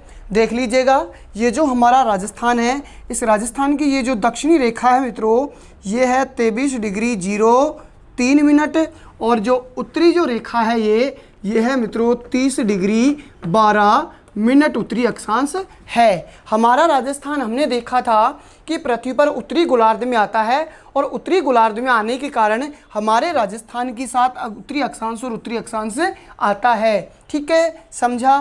देखिए, हम आगे बढ़ते हैं मित्रों, और हमारे राजस्थान के जो यहाँ पर हम बात करना चाहेंगे कि ज़िले कौन कौन से आते हैं इन अक्षांशों में। तो मित्रों ज़िले की हम बात यहाँ पर कर लेंगे कि यहाँ पर जो ज़िला होगा ये तो होगा मित्रों बांसवाड़ा। कौन सा ज़िला होगा मित्रों? बांसवाड़ा ज़िला होगा। यहाँ पर मित्रों हम बात करें तो हमारा ज़िला होगा गंगानगर। कौन सा ज़िला होगा मित्रों? गंगानगर ज़िला होगा। हम बात करना चाहें मित्रों स्थान, इन ज़िलों के कौन कौन से स्थान इन अक्षांशों पर स्थित हैं, तो मित्रों हम बात कर लेंगे बांसवाड़ा का जो स्थान होगा वो तो कौन सा होगा मित्रों? बोरकुंड स्थान है। कौन सा है? बोरकुंड स्थान है। और मित्रों हम बात करना चाहें गंगानगर का तो स्थान है कोणागांव। कौन सा है मित्रों? कोणागांव। चलिए हम देख लेते हैं मित्रों कि हमारे बांसवाड़ा का जो दक्षिणी ज़िला है, ये जो ज़िला है मित्रों, और ये इस प्रकार से जो मैं लाइनिंग कर रहा हूँ ये ज़िला है कौन सा? बांसवाड़ा ज़िला है। और मित्रों ये बांसवाड़ा ज़िले से दक्षिणी रेखा गुजरती है इसको, और ये जो उत्तरी ज़िला है मित्रों इस प्रकार से मैं लाइनिंग कर रहा हूँ, ये जो ज़िला होगा इस प्रकार से ये, और ये ज़िला कौन सा है मित्रों? गंगानगर ज़िला है। ये गंगानगर ज़िला है, तो यहाँ तक ये गंगानगर उत्तरी ज़िला होगा, गंगानगर। चलिए मित्रों हम बात कर लेते हैं स्थान के बाद में हम बात करना चाहें कि दूरी क्या होती है दोनों अक्षांशों के बीच की। तो मित्रों दक्षिणी जो अक्षांश है, ये जो अक्षांश है इसकी दिशा होती है दक्षिण दिशा, और इसके बाद में जो ये 30-12 जो है इसकी दिशा होती है उत्तर दिशा। तो मित्रों दोनों अक्षांशों के जो बीच की दूरी होती है वो 826 किलोमीटर है। कितनी है मित्रों? 826 किलोमीटर। यानी सीधा सा हम देखना चाहें तो यहाँ से 23 डिग्री 3 मिनट जो बोरकुंड है, और बोरकुंड से जो उत्तरी बिंदु हमारे राजस्थान का कोणागांव है, इसके बीच की दूरी कितनी होगी मित्रों? 826 किलोमीटर की दूरी इसमें होती है। देखा हमने इस प्रकार से अक्षांश 23-3 उत्तरी अक्षांश से 30-12, 23-3 से 30-12। हम जिले की बात करें तो बांसवाड़ा और गंगानगर, ये दक्षिण में बांसवाड़ा जिला और ये उत्तर में गंगानगर जिला। हम स्थान की बात करें तो बोरकुंड, ये जो दक्षिणी स्थान है बांसवाड़ा का, ये है मित्रों बोरकुंड स्थान है, और उत्तरी स्थान है कोणागांव। ठीक है, और इन दोनों के बीच की जो दूरी होगी दक्षिण से और उत्तर के बीच की दूरी 826 किलोमीटर होती है। हम देखना चाहें मित्रों कि अक्षांशीय जो विस्तार है राजस्थान का, यानी इन दोनों अक्षांशों का जो अंतर होगा उत्तरी और दक्षिणी अक्षांश का, तो हम देखना चाहेंगे यहाँ पर 30 डिग्री 12 मिनट उत्तरी अक्षांश में से, और हम घटा लेंगे 23 डिग्री 03 मिनट उत्तरी अक्षांश। अब देखिए मित्रों जैसे एक जो घंटा होता है और एक घंटे में 60 मिनट होते हैं, वैसे ही जो डिग्री की इकाई होती है, हम बात करना चाहेंगे कि 1 डिग्री और 1 डिग्री में मिनट होते हैं कितने? 60 मिनट, और मिनट को इंगित करते हैं इस चिन्ह से। और मित्रों एक जो मिनट है, 1 मिनट में 60 जो है सेकंड होते हैं इस प्रकार से। तो डिग्री की इकाई सेकंड को हम इस प्रकार से इंगित करेंगे, ये है मिनट, ये है डिग्री और ये है सेकंड। ठीक है, तो हमने देखा ये जो डिग्री है और इसके बाद में आती है मिनट, तो इसमें से हम इसको घटाते हैं तो मित्रों 60 डिग्री और 9 मिनट का विस्तार आता है। यानी हमारे राजस्थान का जो अक्षांशीय विस्तार आएगा, अंतर कह सकते हो आप दोनों का, वो कितना आता है? 7 डिग्री और 9 मिनट का जो है अंतर आता है। हमने देखा हमारे राजस्थान का अक्षांशीय विस्तार। देखना चाहेंगे मित्रों एक बार फिर से देख लीजिएगा। सबसे पहले जो अक्षांश है 23 डिग्री 30 मिनट उत्तरी अक्षांश से और 30 डिग्री 12 मिनट उत्तरी अक्षांश तक हमारा राजस्थान स्थित है। जिले है तो बांसवाड़ा दक्षिण में है और उत्तर में जिला है तो गंगानगर है। स्थान है तो बांसवाड़ा का बोरकुंड और गंगानगर का कोणागांव, और इन दोनों के बीच की दूरी है तो मित्रों 26 किलोमीटर की दूरी है। और विस्तार अगर हम दोनों का देखना चाहेंगे तो विस्तार आ जाएगा 7 डिग्री और 9 मिनट। तो हमारे राजस्थान का अक्षांश से विस्तार आया है मित्रों 7 डिग्री और 9 मिनट। हम मित्रों जब देख रहे हैं कि ये जो रेखा है 23 डिग्री 03 मिनट और इसके उत्तर में एक यहाँ पर महत्वपूर्ण रेखा आती है और इस प्रकार से जाती है और ये रेखा है 23 डिग्री और 30 मिनट उत्तरी अक्षांश रेखा। तो हम इस रेखा के बारे में मित्रों थोड़ा सा देखने का प्रयास करते हैं। देख लीजिएगा मित्रों, ये जो बांसवाड़ा से ही गुजर रही है और रेखा है कौन सी, 23 डिग्री 30 मिनट उत्तरी अक्षांश रेखा है। कौन सी रेखा है, 23 डिग्री 30 मिनट उत्तरी अक्षांश रेखा है। और मित्रों बहुत बार प्रतियोगी परीक्षाओं में यहाँ से प्रश्न पूछा जाता है और प्रश्न क्या होता है, इस रेखा को हम कहते हैं कौन सी रेखा, कर्क रेखा। कौन सी रेखा कहेंगे मित्रों, कर्क रेखा कहते हैं इस रेखा को। अब कर्क रेखा के संदर्भ में मित्रों हम बात करना चाहेंगे तो पहले मैं बात करना चाहूँगा भारत की स्थिति के संदर्भ में कि भारत के साथ कर्क रेखा का क्या महत्वपूर्ण है। देख लीजिएगा, हम एक स्पेशल क्लास भी कर्क रेखा के संदर्भ में पढ़ेंगे क्योंकि प्रतियोगी परीक्षा में लगभग कर्क रेखा का एक प्रश्न जरूर पूछा जाता है मित्रों। तो भारत के संदर्भ में हम बात करेंगे तो भारत में ये मध्य से गुजरती है। कहाँ से गुजरती है मित्रों, मध्य से। और कितने राज्यों से, 8 राज्यों से गुजरती है। मध्य के कितने राज्यों से गुजरती है, 8 राज्यों से गुजरती है भारत से। ये मान लीजिए इस प्रकार से वर्तमान में हमारा क्या है, ये भारत है और इस भारत के 8 राज्यों से जहाँ से गुजरती है, एक बार थोड़ा सा मैं आपको दिखाने का प्रयास करता हूँ कि कहाँ से 8 राज्यों से ये गुजरती है। ये भारत है मित्रों हमारा, ठीक है। और इस भारत के कितने राज्यों से गुजरती है, 8 राज्यों से। इस प्रकार से भारत को 2 भागों में बांटती हुई गुजरती है। सबसे पहला जो राज्य होगा, थोड़ा सा हम देखना चाहेंगे, इस प्रकार से यहाँ से लगभग जो है गुजरती है ये रेखा, ठीक है। इस प्रकार से ये रेखा गुजरती है। तो मित्रों सबसे पहला गुजरात राज्य आता है। गुजरात के बाद में हमारा ये आता है राजस्थान आता है। राजस्थान के बाद में मित्रों ये आता है एमपी आता है, मध्य प्रदेश। मध्य प्रदेश के बाद में मित्रों ये आता है छत्तीसगढ़ आता है। और छत्तीसगढ़ के बाद में मित्रों यहाँ पर आता है ये झारखंड आता है। और झारखंड के बाद में आता है मित्रों पश्चिम बंगाल। और इसके बाद में आता है मित्रों ये त्रिपुरा। और त्रिपुरा के बाद में आता है ये मित्रों मिजोरम। ये 8 राज्य हैं जहाँ से ये रेखा गुजरती है। भारत के संदर्भ में हम बात कर रहे हैं तो सबसे पहला गुजरात, राजस्थान, मध्य प्रदेश, छत्तीसगढ़, झारखंड, पश्चिम बंगाल, त्रिपुरा और मिजोरम। क्रम से इन 8 राज्यों से गुजरती है क्योंकि अक्षांश रेखाओं का क्रम होता है पश्चिम से पूर्व की ओर।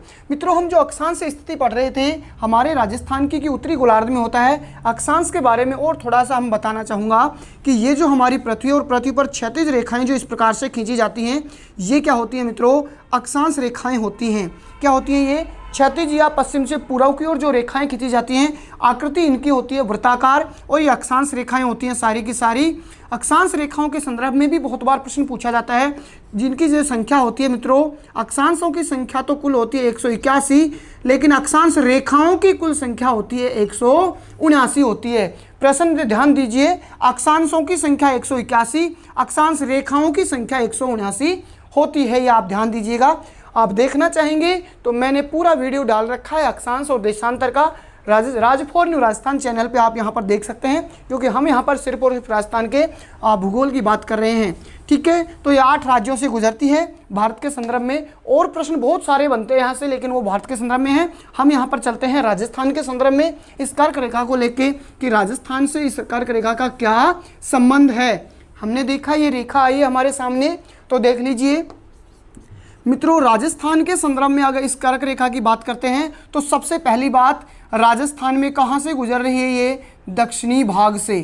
कहाँ से गुजर रही है मित्रों, ये राजस्थान के दक्षिणी भाग से गुजर रही है। और दक्षिणी भाग से भी मित्रों हम बात करना चाहेंगे तो कितने जिलों से गुजरती है, ये 2 जिलों से गुजरती है। कितने जिलों से गुजर रही है मित्रों, 2 जिलों से। हमने देखा कि अक्षांश रेखाएं पश्चिम से पूर्व की ओर गुजरती हैं और ये भी क्या है, अक्षांश रेखा है। तो पहले जो है पश्चिम से पूर्व की ओर जाती हैं ये अक्षांश रेखाएं। तो पश्चिम से पूर्व की ओर यूँ जाती हैं तो पहले जिला, ये वाला जिला आता है मित्रों डूंगरपुर जिला, और फिर आता है ये बांसवाड़ा जिला। इस प्रकार से जो जिले हैं ये दोनों हैं, ठीक है। हाँ जी, तो देख लीजिएगा, पहले आएगा मित्रों डूंगरपुर जिला और इसके बाद में दूसरा आता है बांसवाड़ा। इन दोनों जिलों से जो है राजस्थान में कर्क रेखा गुजरती है और लगभग इसकी जो लंबाई है 26 किलोमीटर के लगभग हमारे दोनों जिलों में राजस्थान में होती है। ठीक है, डूंगरपुर जो जिला है मित्रों, देख लीजिएगा, डूंगरपुर का एकदम दक्षिणी भाग है। कौन सा भाग है? दक्षिणी भाग। थोड़ा सा छूते हुए जाती है ये डूंगरपुर को और बांसवाड़ा के मध्य भाग से। डूंगरपुर का दक्षिणी भाग और बांसवाड़ा का कौन सा भाग है मित्रों? मध्य भाग है। ठीक है, हाँ जी। दक्षिणी भाग का एक स्थान है मित्रों, याद रख लेना, चिखली गांव। कौन सा गांव है मित्रों? चिखली गांव है। और बांसवाड़ा का जो मध्य भाग है वो स्थान है मित्रों तलवाड़ा। ये बहुत बार प्रतियोगी परीक्षाओं में पूछा जाता है कि राजस्थान के कौन से स्थान से होकर जो है कर्क रेखा गुजरती है, तो तलवाड़ा है बांसवाड़ा का मध्य भाग जहाँ से गुजरती है। देखना चाहेंगे मित्रों, एक तो है ये तलवाड़ा जहाँ से कर्क रेखा बांसवाड़ा से गुजरती है, एक है मित्रों तिलवाड़ा। कौन सा है? तिलवाड़ा। और ये है मित्रों कहाँ पर? बाड़मेर में। और प्रसिद्ध है ये किसके लिए? पशु मेले के लिए प्रसिद्ध है। तिलवाड़ा बाड़मेर किसके लिए प्रसिद्ध है? पशु मेले के लिए। आप सीधा सा याद रख लें, तिल है पशु के सिर पर। तिल किसके सिर पर है? पशु के सिर पर। तिलवाड़ा, पशु मेला, बाड़मेर। और एक मित्रों है तलवाड़ा झील। क्या है मित्रों? तलवाड़ा झील है। और ये कौन से जिले में है? हनुमानगढ़ जिले में है। तलवाड़ा झील कौन से जिले में है? हनुमानगढ़ जिले में है। और हनुमानगढ़ जिले की इस झील की अगर हम मित्रों विशेषता देखना चाहें तो राजस्थान की सबसे नीची जो स्थित झील है वो कौन सी झील है? तलवाड़ा झील है, हनुमानगढ़। जबकि अगर हम बात करें राजस्थान की सबसे ऊंची व गहरी झील तो मित्रों नक्की झील है, माउंट आबू सिरोही में, जो राजस्थान की सबसे ऊंची व सबसे गहरी झील है। और सबसे नीची झील है तो तलवाड़ा झील हनुमानगढ़ में घग्गर नदी के संदर्भ में आती है। यहाँ तक हम तीनों की बात कर चुके हैं। चलिए मित्रों, और हम देखना चाहेंगे कि ये जो तलवाड़ा है और इस तलवाड़ा बांसवाड़ा में, तलवाड़ा जो है और यहाँ पर तलवाड़ा जो है, यहाँ पर एक माता का मंदिर है, त्रिपुरा सुंदरी। कौन सी माता है मित्रों? त्रिपुरा सुंदरी, या इसको कह दीजिए तुरतई माता। कौन सी माता? तुरतई माता। या तो तलवाड़ा जो बांसवाड़ा है यहाँ पर त्रिपुरा सुंदरी या तुरतई माता का मंदिर है। और इस मंदिर के पास से होकर गुजरती है कर्क रेखा। कर्क रेखा कोई खेत के डोले के रूप में नहीं है, ये सिर्फ काल्पनिक रेखाएं होती हैं। हम देख नहीं सकते और ना छू सकते हैं, सिर्फ काल्पनिक होती हैं कि यहाँ से ये रेखा गुजर रही है। अगर आप बांसवाड़ा में घूमने जाएंगे तो आपको ये रेखा दिखाई नहीं देगी कि ये जा रही कर्क रेखा, देख लीजिए खेत का डोला है, नहीं, सिर्फ काल्पनिक है, ना छू सकते और ना देख सकते। इसको छू के नहीं सकते कि कठोर है, कैसी है, मुलायम है, नहीं, सिर्फ काल्पनिक तौर पर हम कह सकते हैं कि ये अक्षांश रेखा यहाँ से गुजर रही है। तो ये तलवाड़ा में ये मंदिर है और इसके पास से होकर ये रेखा गुजरती है। मित्रों, कई बार प्रतियोगी परीक्षाओं में ये पूछ लिया जाता है कि त्रिपुरा सुंदरी है, ये आराध्य देवी है एक तो, और एक है मित्रों कुल देवी, आराध्य देवी, और एक है होती है कुल देवी। क्या होती है कुल देवी और आराध्य देवी? कुल देवी होती है जो वंशानुगत मनाते आ रहे हैं हम, ठीक है, परिवार में वंशानुगत मनाते आ रहे हैं। और आराध्य देवी होती है जो हम स्वयं अपने द्वारा हम किसमें विश्वास रखते हैं, वो होती है आराध्य देवी। आराध्य देवी तो किसकी है मित्रों? ये हमारी पूर्व मुख्यमंत्री श्रीमती वसुंधरा जो राजे हैं, और वसुंधरा राजे की क्या है? ये आराध्य देवी हैं। पूर्व मुख्यमंत्री श्रीमती वसुंधरा राजे की तो आराध्य देवी है त्रिपुरा सुंदरी, और कुल देवी है पांचाल जाति की। कौन सी जाति की है मित्रों? पांचाल जाति की कुल देवी है त्रिपुरा सुंदरी। हमने देखा कर्क रेखा के संदर्भ में, और हमारे इस कर्क रेखा को राजस्थान में जो 2 बार काटने वाली नदी है वो मित्रों माही नदी है। इस प्रकार से ये मध्य प्रदेश से आती है, बांसवाड़ा, प्रतापगढ़, डूंगरपुर से बहती हुई गुजरात में जाकर अरब सागर में अपना जल उड़ेलती है। तो ये भी कई बार पूछा जाता है। तो माही जो नदी है इसको क्या करती है मित्रों? 2 बार काटती है। किस रेखा को? कर्क रेखा को माही नदी 2 बार काटती है। 23.5 डिग्री उत्तरी अक्षांश रेखा क्या कहेंगे इसको? कर्क रेखा कहेंगे। और राजस्थान में इसको कौन सी नदी 2 बार काटती है? जो कर्क रेखा काटती है राजस्थान के दक्षिणी भाग से होकर कितने जिलों से गुजरती है? 2 जिलों से गुजरती है। एक है डूंगरपुर और दूसरा बांसवाड़ा। डूंगरपुर का दक्षिणी भाग का स्थान है चीखली और बांसवाड़ा का तलवाड़ा। और तलवाड़ा में एक माता है त्रिपुरा सुंदरी या तुरतई माता, और इस माता के मंदिर में अगर बात करें तो इससे पास से होकर ये कर्क रेखा गुजरती है। और ये जो माता है ये वसुंधरा राज्य की आराध्य देवी है और पांचाल जाति की मित्रों क्या है, कुल देवी है। इस प्रकार से हमने राजस्थान की क्या देखी है मित्रों, अक्षांशीय स्थिति एवं विस्तार। और एक महत्वपूर्ण जो अक्षांश हमारे राजस्थान से होकर गुजरता है, इस अक्षांश की बात कर चुके हैं। कर्क रेखा की और हम थोड़ी सी बात करना चाहें मित्रों, तो आने वाला 21 जून, अभी जो 21 जून आएगा, 21 जून को कर्क रेखा पर सूर्य की सबसे सीधी किरणें पड़ेंगी। और सबसे सीधी किरणें पड़ेंगी तो सबसे ज़्यादा गर्मी होगी, और सबसे ज़्यादा गर्मी के साथ में राजस्थान का सबसे बड़ा दिन या कर्क रेखा पर भी सबसे बड़ा दिन होगा। तो मित्रों कौन सा होगा, 21 जून। आज 1 जून, आने वाला है 21 जून, राजस्थान का सबसे बड़ा दिन। और सूर्य की किरणों की स्थिति के साथ में सूर्य की किरणें सबसे सीधी पड़ती हैं 21 जून पर। कौन सी जो है, कर्क रेखा पर 21 जून को सबसे सीधी पड़ती हैं। चलिए मित्रों, और हम प्रश्नों की बात करते रहेंगे बीच बीच में। कई बार प्रश्न यहाँ से इसलिए इस प्रकार से भी पूछ लिया जाता है कि जैसे कर्क रेखा पर 21 जून को सीधी किरणें पड़ती हैं, तो प्रश्न पूछ लिया गया कि निम्न में से कौन सा स्थान है जो कर्क रेखा से निम्न में से कौन सा स्थान है जहाँ पर सूर्य की किरणें सबसे तिरछी पड़ती हैं। इस प्रकार से पूछ लिया जाता है। हमें तिरछी और सीधी का राजस्थान में कर्क रेखा के संदर्भ में हम बात करना चाहेंगे मित्रों, तो कर्क रेखा के संदर्भ में सबसे सीधी पड़ती हैं बांसवाड़ा जिले में, और सबसे तिरछी पड़ती हैं कहाँ पर है, यहाँ पर गंगानगर जिले में। क्योंकि सबसे ज़्यादा दूरी पर कौन सा है, गंगानगर जिला। तो सबसे तिरछी किरणें कहाँ पड़ेंगी, यहाँ पर। जब सीधी पड़ेंगी तो कहाँ पड़ेंगी, बांसवाड़ा में, जो 21 जून को सबसे सीधी पड़ती हैं। मित्रों हम बात करना चाहेंगे तो स्थान सीधी किरणों का तलवाड़ा होगा, और सबसे तिरछी किरणों का स्थान होगा सबसे उत्तरी बिंदु कोणा गांव होगा। राजस्थान के 2 स्थान हैं, सबसे सीधी किरणें पड़ने वाला स्थान तलवाड़ा बांसवाड़ा, और सबसे तिरछी किरणें पड़ेंगी तो कोणा गांव में पड़ेंगी।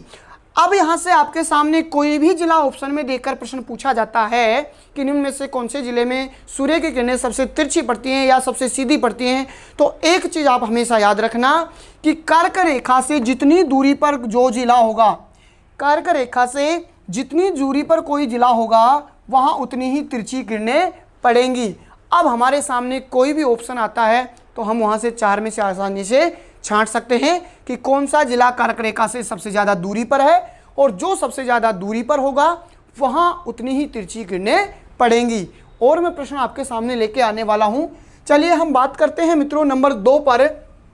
हमने देखा अक्षांशीय स्थिति एवं विस्तार, हम मित्रों देखने का प्रयास करते हैं नंबर 2 पर। मित्रों हम बात कर लेते हैं देशांतरीय स्थिति एवं विस्तार।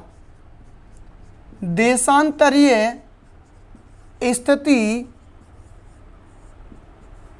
एवं विस्तार, तो देख लीजिएगा मित्रों, देशांतरीय स्थिति एवं विस्तार। सबसे पहले हम बात करना चाहें तो हमारे जो देशांतर होगा उसकी अगर हम बात करें तो देशांतर क्या होता है, देख लीजिए, ये हमारी पृथ्वी है और पृथ्वी पर ये उत्तरी बिंदु और ये दक्षिणी बिंदु, इन दोनों को मिलाते हुए जो रेखा खींची जाती है ऊर्ध्वाधर रेखाएं, इस प्रकार से ये सारी की सारी कौन सी रेखाएं हैं मित्रों, देशांतरीय रेखाएं हैं। और अभी अभी हमने देखा था कि ये 0 डिग्री जो रेखा है, ग्रीनिच रेखा, ये पूर्वी गोलार्ध और ये पश्चिमी गोलार्ध। हमारा राजस्थान कौन से गोलार्ध में आता है, यहाँ पर पूर्वी गोलार्ध में आता है देशांतर के हिसाब से।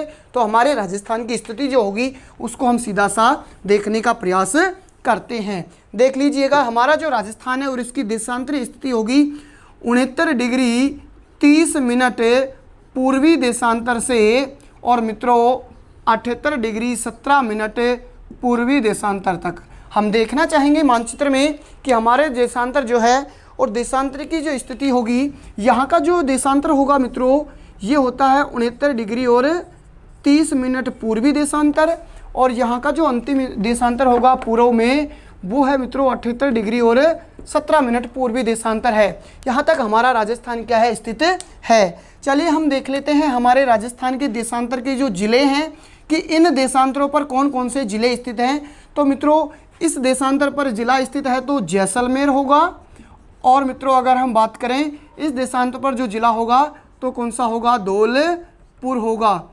जैसे ये जो रेखा गुजर रही है और ये हमारा जिला कौन सा आता है, जैसलमेर जिला, और यहाँ पर जो रेखा गुजर रही है 78-17, यहाँ पर ये जिला कौन सा आता है, हमारा धौलपुर जिला होगा। इसी प्रकार से हम बात करना चाहें और कि इन जिलों के कौन से स्थान हैं जो यहाँ पर हैं, तो स्थान की मित्रों अगर हम बात करना चाहें तो देख लीजिएगा, जैसलमेर जिला का स्थान होगा कटरा गांव। कौन सा गांव होगा मित्रों? कटरा गांव होगा।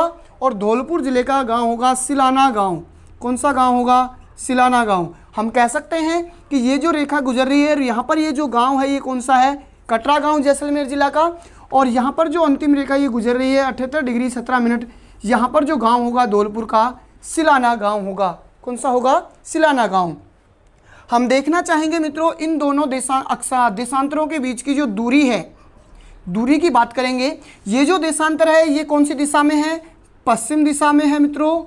और ये देशांतर है कौन सी दिशा में? पूर्व दिशा में। तो हम पश्चिम से पूर्व की दोनों की दूरी की हम बात करना चाहेंगे तो मित्रों दूरी कितनी होगी? 869 किलोमीटर होती है। कितनी दूरी होती है मित्रों? 869 किलोमीटर हमारे राजस्थान की जो है दूरी। यानी ये वाली जो दूरी है यहाँ से कटरा गांव से और सिलाना गांव तक, ये दूरी कितनी होगी मित्रों? 869 किलोमीटर होती है। कितनी होगी? 869 किलोमीटर। इस प्रकार से हमने देखा हमारे देशांतर के हिसाब से कि इस प्रकार से ये दूरी होती है 869 किलोमीटर। हम देखना चाहेंगे मित्रों हमारे राजस्थान का देशांतरीय जो विस्तार है कि राजस्थान का देशांतरीय विस्तार कितना है। तो इन दोनों देशांतरों का क्या देखेंगे? हम अंतर देख लेंगे। तो देख लीजिएगा, सीधा सा हम घटा लेते हैं। अंतर क्या होगा मित्रों? हम 78 डिग्री 17 मिनट में से 69 डिग्री और 30 मिनट को घटाएंगे। तो चलिए मेरे साथ घटा लीजिए। 17 में से 30 जाएंगे क्या? नहीं। तो हमने 1 डिग्री ले लिया यहाँ पर उधार और 1 डिग्री लिया तो कितने हुए? 18? नहीं, 1 डिग्री में मैंने अभी आपको बताया था कितने मिनट होते हैं? 60 मिनट। 60 और 17 कितने हो जाएंगे मित्रों? यहाँ पर 77 मिनट। और 77 मिनट में से 30 जाएंगे तो कितने बच गए? 47 तो बच गए मिनट। और यहाँ पर मित्रों 8 बच गए डिग्री। तो हमारे राजस्थान का जो देशांतरीय विस्तार होगा वो कितना होगा? 8 डिग्री और 47 मिनट का होगा। या हम लगभग में कह सकते हैं तो कितना होगा मित्रों? 9 डिग्री होगा। लगभग में जो देशांतरीय विस्तार होगा वो कितना होगा? 9 डिग्री के लगभग हमारे राजस्थान का देशांतरीय विस्तार होता है। चलिए प्रश्न यहाँ से क्या पूछा जाता है? कई बार प्रतियोगी परीक्षाओं में ये प्रश्न पूछा जाता है। प्रश्न में लिख रहा हूं मित्रों यहाँ पर, राजस्थान के मध्य लगभग समयांतराल है। ये प्रश्न आपके सामने आएगा कि राजस्थान के मध्य लगभग समय अंतराल है।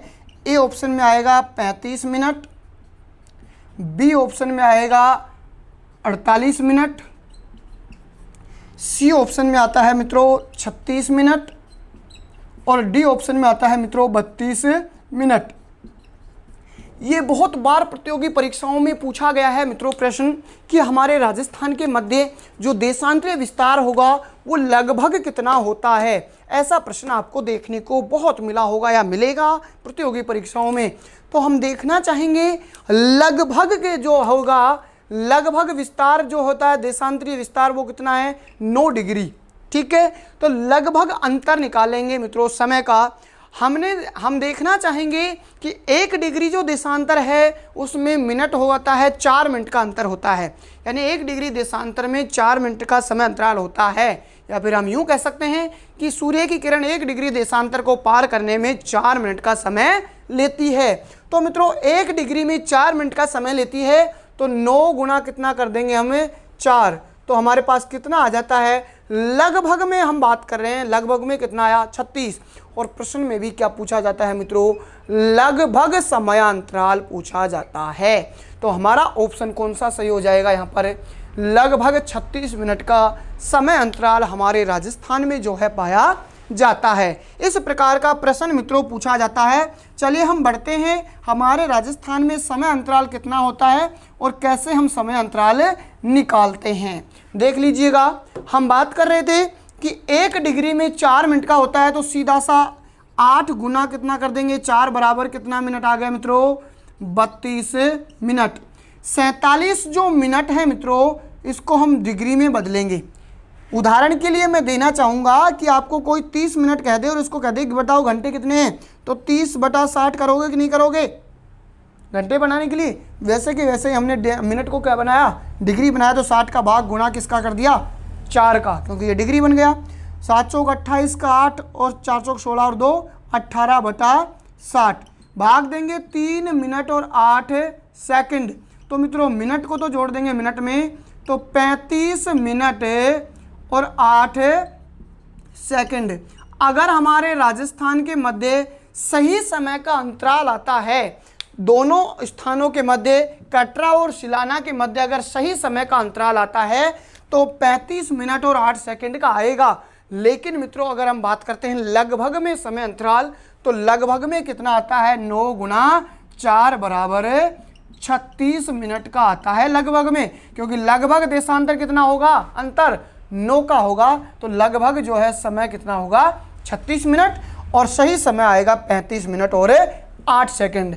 इस प्रकार से मित्रों हमने देखा हमारे राजस्थान का जो देशांतरीय विस्तार है, इसकी हमने बात की है कि इस प्रकार से हमारे राजस्थान का ये देशांतरीय विस्तार होता है। सबसे पहले देशांतर जो होगा 69 डिग्री 30 मिनट पूर्वी देशांतर से 78 डिग्री 17 मिनट पूर्वी देशांतर। जिला जो होगा पश्चिम का जैसलमेर होगा और पूर्व का होगा कौन सा मित्रों, धौलपुर होगा। स्थान होगा मित्रों कटरा गांव और पूर्व का जिला होगा, स्थान होगा सिलाना गांव। दूरी अगर हम बात करें पश्चिम से पूर्व हमारे राजस्थान की तो 8 से 69 किलोमीटर है और देशांतरीय विस्तार होगा मित्रों 8 डिग्री 47 मिनट या लगभग 9 डिग्री होगा। और हमने इस प्रकार से हमारे राजस्थान के मध्य समय का अंतर निकाला है और आपसे बहुत बार प्रतियोगी परीक्षाओं में ये प्रश्न पूछा जाता है। हम देखना चाहेंगे मित्रों कि हमारा ये जो राजस्थान है, इस राजस्थान की हमने जो ये सारी चीज़ें पढ़ी हैं, इन सभी चीज़ों को एक बार हम दोहराएंगे इसके बाद में कि किस किस चीज़ों को कैसे कैसे हमने पढ़ा है। तो हम देखना चाहेंगे साथ में कि अक्षांशीय और देशांतरीय पूरी की पूरी जो स्थिति है देख लीजिएगा मित्रों आप मेरे साथ में। ये हमारा जो राजस्थान है, इस राजस्थान के उत्तर में मित्रों सतलज व्यास नदियों का मैदान है जो पंजाब में स्थित है। राजस्थान के पश्चिम में मित्रों थार का मरुस्थल है और मित्रों हम बात करना चाहें राजस्थान के दक्षिण में मालवा का पठार और राजस्थान के पूर्व में जो है उत्तर प्रदेश में गंगा यमुना का मैदान स्थित जो है विस्तृत है। इनके बीच में हमारा राजस्थान जो है बसा हुआ है। ठीक है, अब हम देखना चाहेंगे हमारे राजस्थान की कि हमारे राजस्थान का जो दक्षिणी बिंदु है वो क्या क्या है। तो देखिएगा आप मेरे साथ में, सबसे पहले यहाँ का अक्षांश होगा 23 डिग्री और 03 मिनट उत्तरी अक्षांश। मित्रों यहाँ का जो स्थान होगा वो होगा बोरकुंड। कौन सा है मित्रों, बोरकुंड। चलिए मैं यहाँ पे थोड़ा सा बनाने का प्रयास करता हूँ, यहाँ पे समझिए आप। इस प्रकार से ये हमारा राजस्थान है मित्रों और इस राजस्थान में ही हम देखना चाह रहे हैं कि किस प्रकार से हमारे जो ये सारी स्थिति हैं इनको देख लेंगे हम। हाँ, एक बार समझ लीजिएगा थोड़ा सा। देखिए ये जो हमारा राजस्थान है प्यारा सा, और इस राजस्थान के अंतर्गत ही मित्रों हम देखने का प्रयास कर रहे हैं कि हमारे इस राजस्थान में जो है किस प्रकार से हैं। तो हमने देखा कि सबसे पहले दक्षिणी बिंदु की हम बात करेंगे तो 23 डिग्री और 03 मिनट उत्तरी अक्षांश जो है, और मित्रों यहाँ का जो बोरकुंड स्थान है, स्थान कौन सा होगा, बोरकुंड स्थान है, और जिला कौन सा है मित्रों, बांसवाड़ा है। कौन सा जिला है, बांसवाड़ा जिला है। ठीक है, इसी प्रकार से उत्तरी बिंदु की मित्रों हम अगर बात करना चाहें तो यहाँ पर 30 डिग्री 12 मिनट उत्तरी अक्षांश है, और यहाँ पर अगर बात करें तो कोणा गांव है मित्रों, और कोणा गांव है, और मित्रों बात करें तो कौन सा है, गंगानगर जिला है। ठीक है, और तहसील की भी बात करें तो कौन सी तहसील आएगी, गंगानगर तहसील आती है, और यहाँ पर आती है मित्रों कुशलगढ़ तहसील। कौन सी तहसील आएगी, कुशलगढ़। हम बात करें पश्चिमी बिंदु की तो मित्रों 69 डिग्री और 30 मिनट पूर्वी देशांतर से, और हमारे यहाँ पर स्थान आता है तो कटरा गांव आता है, सम तहसील आती है, और कौन सा जिला आएगा, जैसलमेर जिला आता है यहाँ पर पश्चिम में आएगा। तो इसी प्रकार हम पूर्व की बात कर लेते हैं। अभी हमने जो देखा है उसी को हम देख रहे हैं मित्रों। 78 डिग्री 17 मिनट पूर्वी देशांतर सिलाना गांव होगा, धौलपुर का कौन सा गांव होगा मित्रों, सिलाना गांव। राजा खेड़ा तहसील होगी, और मित्रों जिला कौन सा है आपके सामने, एकदम पूर्वी जिला है, धौलपुर जिला यहाँ से होगा। ठीक है, इसके बाद में हमने उत्तर से दक्षिण तक जो मित्रों दूरी देखी थी वो तो है 826 किलोमीटर। उत्तर से दक्षिण तक कितनी है, 826। और मित्रों हम देखना चाहेंगे पश्चिम से पूर्व की जो दूरी है, चौड़ाई कह सकते हैं हम, लंबाई चौड़ाई, ये तो है मित्रों चौड़ाई, तो ये है मित्रों 869 किलोमीटर। और राजस्थान की लंबाई चौड़ाई का जो अंतर होगा मित्रों, लगभग जो अंतर आता है वो आता है 43 किलोमीटर। कितना आएगा मित्रों? लगभग राजस्थान की लंबाई चौड़ाई का अंतर आता है 43 किलोमीटर। ये उत्तर दिशा और ये है पूर्व दिशा। तो मित्रों यहाँ पर आती है ये उत्तर पूर्व दिशा, ये आती है उत्तर पश्चिम दिशा, ये आती है दक्षिण पश्चिम दिशा, और मित्रों ये आती है दक्षिण पूर्व दिशा। हम देखना चाहेंगे कि हमारे राजस्थान में 2 विकर्ण हैं, और दोनों विकर्णों को अगर हम देखना चाहें तो शायद आपको दिखाई दे रहा होगा, ज़्यादा छोटा तो नहीं लिख रहा हूँ मैं, ठीक है। तो देख लीजिए, हम 2 विकर्णों की बात करना चाहेंगे राजस्थान में कि 2 विकर्ण है उत्तर पूर्व से दक्षिण पश्चिम का। जो मित्रों विकर्ण है यहाँ से इस प्रकार से, इस विकर्ण की लंबाई है 784 किलोमीटर। दूसरा जो विकर्ण है मित्रों उत्तर पश्चिम से दक्षिण पूर्व का विकर्ण है, और इसकी लंबाई है 850 किलोमीटर। हमारे राजस्थान के दोनों विकर्णों की लंबाई का जो अंतर है मित्रों वो कितना आता है? लगभग 66 किलोमीटर का अंतर हमारे राजस्थान के दोनों विकर्णों में लंबाई का अंतर आता है। हमने देखा हमारे राजस्थान की जो स्थिति है ये, और इस राजस्थान के यहाँ से सारी रेखाएं जो मध्य से गुजर रही हैं, यहाँ पर मध्य जो जिला होगा हमारे राजस्थान का, तो मित्रों मध्य जिला कौन सा होगा? नागौर जिला होता है। हमारे राजस्थान का एकदम मध्य जिला है नागौर, लेकिन राजस्थान का हृदय स्थल किसको कहा जाता है? अजमेर को कहा जाता है। नागौर का एक गांव है मित्रों, लापोलाई गांव है यहाँ पर, जो कि सबसे मध्य बिंदु हमारे राजस्थान का है, और मध्य जिला कौन सा है? नागौर जिला है, ठीक है। इस प्रकार से हमने ये अक्षांश और देशांतर की हमारे राजस्थान की आज की क्लास में स्थिति देखा है। आज की क्लास में हम इतना ही देखना चाहेंगे। तो मित्रों पिछले वीडियो को आप जरूर देख लें, जहां पर राजस्थान का नामकरण हमने किया था, पहला अध्याय। और आज हम राजस्थान का सामान्य परिचय जो शुरू कर रहे हैं, 4 भागों में हमने बांट लिया था इसको। सबसे पहला भाग हम बात कर रहे थे राजस्थान की स्थिति एवं विस्तार। आपके कोई भी प्रश्न अगर आपसे समझ में नहीं आता है तो आप मुझे कमेंट करके ज़रूर बताएं, और भी मैं बेहतर प्रयास करूंगा समझाने का। और किसी प्रकार की अगर आपको समझ में नहीं आ रहा है कोई टॉपिक, तो वो टॉपिक भी आप लिख के मुझे बता सकते हैं, वो टॉपिक मैं आपका पहले ले सकता हूं। वैसे हम क्रमबद्ध रूप से राजस्थान के भूगोल का यहाँ पर अध्ययन करेंगे, और बहुत ही महत्वपूर्ण विगत परीक्षाओं के जो प्रश्न हैं उन प्रश्नों का विश्लेषण मैं आपके सामने करवाता रहूँगा, और भूगोल में कैसे प्रश्न पूछे जाते हैं इन प्रश्नों की प्रवृत्ति भी मैं आपके सामने लाता रहूँगा। तो आज के लिए इतना ही। हम बात करेंगे आगे की क्लास में। अगली क्लास में मैं आपको बताना चाहूँ, हम पढ़ना चाहेंगे अगली क्लास में राजस्थान के 33 जिले और 7 संभाग जो राजस्थान में है वो किस किस प्रकार से बनाए गए हैं, और कैसे कैसे उनका निर्माण हुआ है, और कहाँ कहाँ पर हमारे राजस्थान के जिलों की स्थिति है, ये हम अगली क्लास में पढ़ेंगे। तो आप देखना ना भूलें। जय हिंद, जय भारत।